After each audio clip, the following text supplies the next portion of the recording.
Mhashamu Baba Askofu, mkuu wa dayosisi pamoja na maaskofu wengine wote mlioungana nasi leo, wapendwa sana, familia, ndugu na jamaa baba yetu Mzee Edwin Mtei, nitambue uwepo wa waheshimiwa mawaziri, Mheshimiwa Profesa Adolf Mkenda, waziri wa elimu, pamoja na Mheshimiwa Balozi Hamis Omar, waziri wa fedha, gavana wetu wa Benki Kuu, ndugu yangu Emmanuel Tutuba, viongozi wa vyama vya siasa, nikitambua uwepo wa mwenyekiti mstaafu Mheshimiwa Freeman Mbowe, makamu mwenyekiti wa Chadema ndugu yangu John Heche, pamoja na viongozi wote wa Chadema, viongozi wa vyama vingine vya siasa, nikitambua mwenyekiti wa CCM ambaye amewakilisha Chama cha Mapinduzi, viongozi wote wa vyama vya siasa, serikali, asasi za kiraia na taasisi binafsi, viongozi wote wa madhehebu mbalimbali ambao wameungana nasi leo katika ibada hii takatifu. Mniruhusu pia nitambue uwepo wa mke wangu, nimeambatana naye. Simama upunge na mkono kwa sababu wa kutambulishwa. Na sote tulioko hapa, mabibi na mabwana, Bwana Yesu asifiwe tena. Amen. Mheshimiwa Baba Askofu na ndugu na familia ya mzee wetu Mtei, na mimi nitumie fursa hii kwanza kumshukuru Mungu kwa kutukusanya hapa, kwa kuwa wasifu umetolewa tena kwa ufasaha na mchango wake wote katika taifa letu aliofanya baba yetu mzee Mtei. Mimi nitumie fursa hii kufanya mambo mawili tu. Jambo la kwanza, kutoa salamu za pole. Mhashamu Baba Askofu pamoja na familia ya baba yetu mzee Mtei na waombolezaji wote, niombe mpokee salamu kutoka kwa Mheshimiwa Daktari Samia Suluhu Hassan, Rais wa Jamhuri ya Muungano wa Tanzania, ambaye ameguswa sana na msiba huu, ambaye yeye alikuwa aje ashiriki yeye mwenyewe, lakini amenituma kuja kumwakilisha. Na mimi natoa salamu hizo za serikali kwa familia. Poleni sana familia, ndugu, jamaa na marafiki wote kutokana na msiba huu mkubwa. Kama tulivyosikia katika wasifu, mzee Mtei alikuwa mojawapo wa watu wachache duniani ambaye alijaliwa vipawa, karama na fursa nyingi kupitia fikra zake, uongozi, kujituma na upendo kwa nchi yake. Ameweza kufanya mambo mengi yenye manufaa makubwa kwa nchi yetu. Na mpaka sasa, Mhashamu Baba Askofu, nadhani baba yetu mzee Mtei ndio anayeshikilia historia ya kufanya kazi zote za Wizara ya Fedha. Amekuwa gavana, amekuwa katibu mkuu na mlipaji mkuu wa serikali, amekuwa waziri wa fedha, na ameiwakilisha nchi kama mkurugenzi katika bodi ya shirika la fedha la dunia. Sote tunatambua kuwa katika maisha yake ya utumishi wa umma, mzee Edwin Mtei alitoa kipaumbele katika masuala muhimu, ikiwemo kumcha Mungu, uadilifu, uaminifu, uzalendo na kufanya kazi kwa bidii. Marehemu alikuwa mojawapo wa Tanzania wachapakazi kweli kweli.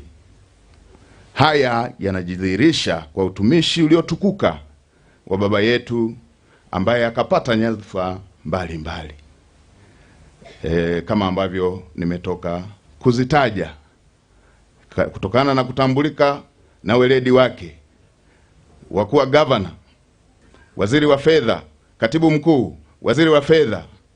Mwaka 1982 serikali ya Tanzania iliidhinisha kutumika kwake katika nafasi kubwa katika shirika la fedha la kimataifa, nafasi ambazo nchi wanachama huwa zinapewa kutoa mwakilishi. Ndugu wanafamilia na waombolezaji, itakumbukwa pia mwaka 1982 hapa nchini kulifanyika mabadiliko makubwa ya katiba, sura ya 3 ya katiba ya Jamhuri ya Muungano wa Tanzania ya mwaka 77, ambayo ilirekebisha na kufanya Tanzania kuwa taifa linalofuata mfumo wa vyama vingi vya siasa. Na kama ilivyoelezwa katika wasifu na maandiko ambayo yametolewa, baba yetu Mzee Mtei alikuwa mwanzilishi wa chama cha siasa cha Demokrasia na Maendeleo, na kutokana na mchango wake amekuwa mwanasiasa ambaye amechangia katika kiwango kikubwa kuendeleza demokrasia ya vyama vingi hapa nchini.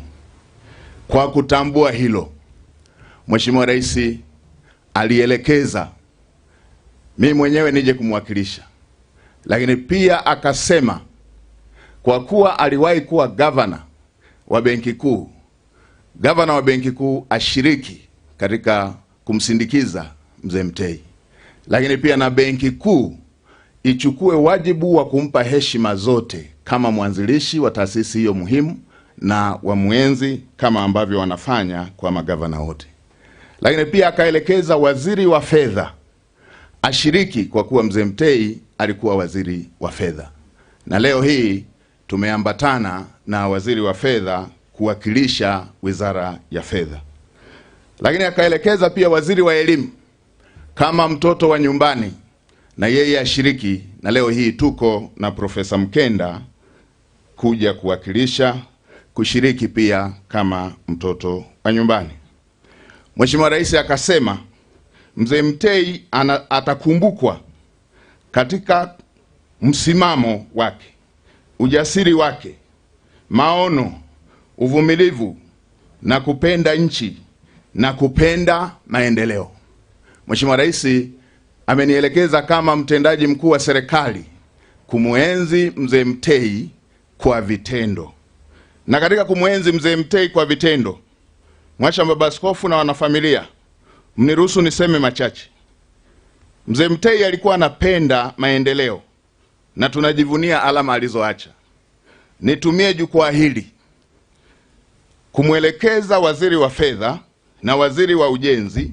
Natambua serikali ilishaelekeza kujengwa kwa njia 4 kutoka Tengeru mpaka Kia. Walikuwa wanakamilisha mchakato wa manunuzi kipande cha Tengeru kwenda Usa. Jambo hili likamilike mara moja, ujenzi wa barabara za njia 4 uendelee haraka, kama alama kwamba leo Mzee Mtei alitukusanyisha hapa. Lakini pia kipande cha Usa Kia kilomita 28 umeshafikia, usanifu umeshafikia 80%. Niwatake Wizara ya Ujenzi na TANROADS, kamilisheni haraka asilimia hizo zilizosalia za usanifu na mtangaze kazi hiyo mara moja, ili kuweza kuweka alama ya kujenga hizo njia 4 kutoka Usa kwenda Kia, ambapo usanifu wake umeshafika 80%, ili kuweza kukamilisha kutoka Tengeru hadi Kia hadi Moshi, baadaye njia barabara ya njia 4. Hii ni hatua ambayo inasubiri tu michakato yenu wataalamu, kwa sababu fedha zipo. Kamilisheni haraka, mkandarasi awe site, na mimi nitasimamia hilo kwa sababu fedha za kufanya kazi hiyo zipo. Lakini la pili, kwa maeneo korofi ambayo tumeona wananchi wanapata shida mle njiani na matuta ya udongo na madaraja yale, mkataba ulisema ujenzi ukamilike Februari 20. Nataka by Februari 20 mkuu wa mkoa simamia na Mheshimiwa Waziri wa Ujenzi asimamie, ifikapo Februari 20 pawe pamefunguka, barabara hiyo itumike, sehemu ya kuenzi kazi, kupenda maendeleo na maono ambayo ilikuwa tabia na hulka na utambulisho wa mzee wetu Mtei. Lakini nimeona watangulizi wote wamesema Mzee Mtei alikuwa anapenda haki na kusimamia haki.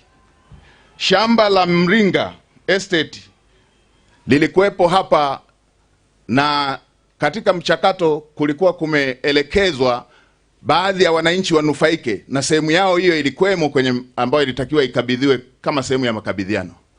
Niliambiwa wanunuzi Bajuta Estate na bodi ilipokaa, kuna sehemu waliibadilisha na wakaingia kwenye mzozo. Naelekeza ndani ya mwezi mmoja wawe wamerekebisha yale maeneo waliofuta, na wale watu waliokuwa wanatakiwa kunufaika na eneo hilo wapewe sehemu yao.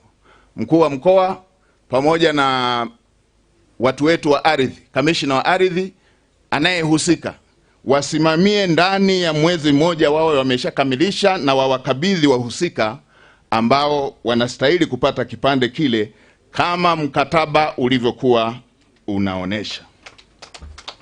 Na la mwisho, Mzee Mtei alikuwa anapenda maendeleo. Mheshimiwa Rais alielekeza, na mimi kama msimamizi nitumie jukwaa hili kuwafikishieni. Tuna maeneo mengi katika majiji ikiwepo jiji la Arusha. Tuna maeneo ya kufanyia biashara, biashara ndogo ndogo, wa machinga na watu wengine. Kila mtu ameweka kamwavuli kake, wengine magunia. Na mvua ikinyesha, kwa sisi wafugaji, pale kwenye hiyo soko inageuka kama zizi. Mtu aliyekuwa anafanya biashara hiyo akitoka hapo, anatoka kama alikuwa anakamua kwenye zizi. Sasa nielekeze mkuu wa mkoa, meya, rasi na wakurugenzi wote, yabainini maeneo yote yanayofanyiwa biashara. Pelekeni fedha za kutengeneza mazingira bora ya kufanyia biashara, yakiwepo mapaa pamoja na nguzo imara pamoja na sakafu zake, na kote kuliko na majiji kufanyike hivyo.